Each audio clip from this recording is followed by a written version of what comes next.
नाबालिग को शराब पिलाकर दुष्कर्म करने के मामले में पुलिस ने 4 आरोपियों को गिरफ्तार किया है।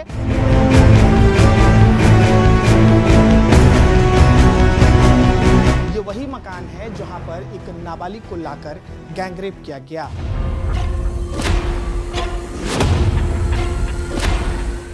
गैंगरेप कराने वाला कोई और नहीं बल्कि 2 सहेलियां हैं। 2 लड़कियां थी, उन्होंने ही इसको बुलाया था, अपने घर पे रुकवाया था और उसके बाद ही पूरे घटनाक्रम इसमें परिलक्षित हुआ था। ये महिलाएं हैं, ये दूसरे जिले के भोपाल की निवासी नहीं है। आपको देखने में ये एकदम सामान्य घर लग रहा है, लेकिन इसी मकान के अंदर रेप का गंदा खेल चल रहा था। नाबालिग को शराब पिलाकर दुष्कर्म करने के मामले में पुलिस ने 4 आरोपियों को गिरफ्तार किया है। इसमें 2 सहेली शामिल हैं। इसके अलावा 2 युवकों को भी गिरफ्तार किया है जिन पर रेप करने का आरोप है। इसके अलावा पुलिस 2 संदेहियों से भी पूछताछ की जा रही है, क्योंकि अभी संदेहियों की भी भूमिका इस पूरे मामले में निकलकर सामने आई है।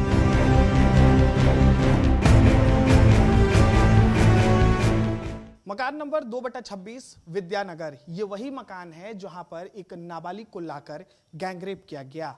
आप देखिए मेरे पीछे हाउस नंबर 2/26 विद्यानगर लिखा हुआ है और दरअसल इसी मकान में एक नाबालिग लड़की के साथ 2 लड़कों ने मिलकर गैंगरेप किया और गैंगरेप कराने वाला कोई और नहीं बल्कि 2 सहेलियां हैं जिन्होंने नाबालिग को नौकरी दिलाने का झांसा देकर अपने फ्लैट पर लाया था और फिर उसे शराब का सेवन करवाया और फिर लड़कों से बलात्कार करवाया। मामले की शिकायत होने पर बागसेवनिया थाना ने 4 आरोपियों की गिरफ्तारी की है। यहां पर पुलिस की टीम पहुंची थी और इसी फ्लैट में दबिश देने के बाद चारों आरोपियों को यहां से गिरफ्तार किया गया है। इसमें 2 लड़कियां शामिल हैं, रेणुका और मोनिका। ये दोनों आपस में सहेली हैं और दोनों मिलकर रेप की सिंडिकेट को ऑपरेट करती थी। और बाकी 2 लड़कों को भी गिरफ्तार किया गया है जिन्होंने नाबालिग के साथ रेप की घटना को अंजाम दिया है। बहुत हैरान और परेशान करने वाला ये मामला है। इस वजह से पुलिस इस मामले की तह तक पहुंचने के लिए गहन जांच कर रही है। जब पुलिस ने इस घर में दबिश दी तब कुछ यहाँ से आपत्तिजनक सामान भी पुलिस को बरामद हुए हैं। पुलिस ने पूरे घर को खंगाला भी है। इसके बाद पुलिस अभी आगे की कार्रवाई कर रही है। इस मामले में विदिशा के रहने वाले 2 संदेहियों से भी फिलहाल पूछताछ की जा रही है। देखना होगा कि आने वाले समय में क्या बड़े खुलासे होते हैं। आपको देखने में ये एकदम सामान्य घर लग रहा है, लेकिन इसी मकान के अंदर रेप का गंदा खेल चल रहा था। रेप का सिंडिकेट ऑपरेट किया जा रहा था, जिसको लेकर पुलिस ने बड़ी कार्रवाई की है। सर, एक शिकायत हुई है जिसपे 2 सहेलियों ने मिलकर एक लड़की का रेप करवाया है। इसमें 4 लोगों की गिरफ्तारी भी हुई। पूरी घटनाक्रम क्या हुई है सर? एक इस घटनाक्रम में थाना बागसेवनिया अंतर्गत एक पीड़िता है, नाबालिग पीड़िता, उसके द्वारा एक शिकायत दर्ज कराई गई थी जिस पर से FIR पंजीबद्ध किया गया थाना बागसेवनिया अंतर्गत। उसमें जो पीड़िता द्वारा बताया गया कि इसकी 2 सहेलियां हैं जिनके द्वारा उसे काम दिलाने के बहाने और यहाँ भोपाल में पढ़ाई के लिए, पार्ट टाइम जॉब के लिए और पढ़ाई के लिए बुलाया गया था, जिस पर से वो अपने गृह से जिले से यहाँ आई हुई थी और वो तीनों एक दूसरे की पूर्व से भी परिचित हैं। और फिर इसी दौरान उसका कहना है कि उसे जो शराब का नशा कराकर उसके साथ इस तरीके का अपराध कारित किया गया था। इस संबंध में दोनों जो आरोपी महिलाएं हैं उनको अरेस्ट कर लिया गया है। साथ ही उनके 2 साथी जो इस अपराध में शामिल हैं उनको अरेस्ट कर लिया गया है। सर, जो दोनों सहेलियां हैं, जो आरोपी हैं, इनका प्रोफाइल क्या है? क्या करती थी, यहाँ क्यों रहती थी और कहाँ की रहने वाली? जो ये महिलाएं हैं ये दूसरे ज़िले के भोपाल की निवासी नहीं हैं और ये यहाँ पे अपना, ये भी वहाँ से दूसरे ज़िले से यहाँ आई हुई हैं अभी, और ये भी एजुकेशन के सिलसिले में आई हुई है। और जो एक है महिला मोनिका, वो पहले से यहाँ रह रही है, एक महीने हो गए होंगे, उसके पहले वो लोग सब वहीं रहते थे। तो सर, ये मोनिका और रेणुका ने मिलकर घटना को अंजाम दिया है? अभी इस संबंध में जांच की जा रही है। अभी इसमें इनका PR भी लिया गया है, PR में पूछताछ की जा रही है और भी एविडेंस है वो सब एकत्रित किए जा रहे हैं। जैसे जो भी साक्ष्य आएंगे तो उस हिसाब से जानकर। कौन से 2 लड़कों को भी गिरफ्तार किया गया है? जो उसमें जो है पीड़िता, उनके जो साथी है, एक निखिल है, एक अक्षय, उनको अरेस्ट भी किया गया है। उनकी भी पूछताछ की जा रही है और भी एविडेंस इकट्ठे की जा रहे हैं।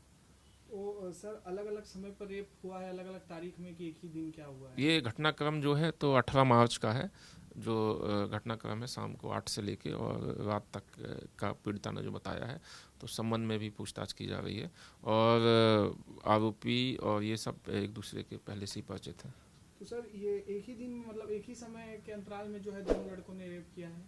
इस संबंध में अभी जांच की जा रही है। अभी जो जैसे आपको पूर्व में भी अवगत कराया कि इसमें पीआर लिया गया है और पीड़िता के भी अभी बयान भी होने हैं, उसके बाद ये सब चीज़ें पता और चलें। सर एक आखिरी सवाल है, इस इनका कोई ऐसा कोई बाहर से चुकी हैं ये लोग, तो कोई सिंडिकेट तो नहीं चला रही हैं? इसको लेकर भी आप लोग जांच कर रहे हैं? हाँ, इस बिंदु पर भी जांच कर रहे हैं कि क्या उन्होंने पहले भी क्या या ऐसे किसी को बुलाया, लेकिन अभी तक की जांच में ऐसा कोई बिंदु नहीं आया है, ना ही पीड़िता ने इस संबंध में ऐसा कुछ ये बताया है। निवास कहाँ करते थे, इनका फ्लैट कहाँ था? इनका थाना बाक्सवनी अंतर्गत इनका निवास है। सर बागसिवनिया थाना अंतर्गत एक गैंग रेप का मामला आया है, अभी इसमें क्या घटनाक्रम हुआ है, क्या जानकारी आपके पास है?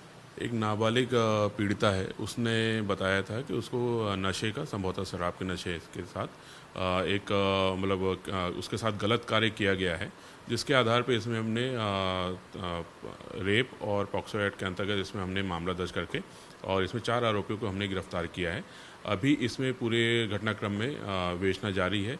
इसमें 2 अन्य संदेहियों को भी हम पूछताछ उसमें कर रहे हैं और इसमें 4 आरोपी गिरफ्तार हैं, उसमें 2 महिलाएं 2 पुरुष हैं और जो पूरी जानकारी अभी एकत्रित की जा रही है और पूरे घटनाक्रम का उसको रिकंस्ट्रक्शन किया जा रहा है, तो उसके आधार पे ही अग्रिम विवेचना इसमें चल रही है। जो 2 लड़कियां थी उन्होंने ही इसको बुलाया था और अपने घर पे रुकवाया था और उसके बाद ही पूरे घटनाक्रम इसमें परिलक्षित हुआ था और जिसके रिपोर्ट पे फिर पूरी कायमी इसमें की कर विवेचना चल रही है। सर ये पीड़िता का क्या बैकग्राउंड है, कहाँ की रहने वाली है, ये इसको रहने दो। ठीक है। हाँ, वो अच्छा, पीड़िता को हम नहीं हाँ, बता नाम दें। वगैरह तो मैं समझ हाँ। रहा हूँ सर। सर इसमें अभी 2 नए लोगों को आप लोगों ने हिरासत में लिया है, कहाँ के रहने वाले हैं, ये कुछ जानकारी? ये हमने संदेहियों से पूछताछ इसमें कर रहे हैं। कुछ लोगों के नाम, एक अन्य का नाम आया है इसमें और एक अन्य का उसके साथी के नाम तौर पे उसमें आया था, तो उनसे पूछताछ करें कि उनकी पूरी घटनाक्रम में क्या संलिप्तता है और जो आरोपी जो गिरफ्तार किए गए उनसे भी इसमें पूछताछ करके पूरी घटना का रिक्रिएशन किया जा रहा है। जो पीड़िता है उसके जो भी कथन है उसको भी पूरा चेक किया जा रहा है, उसके आधार पर पूरी कार्रवाई की जा रही है इसमें।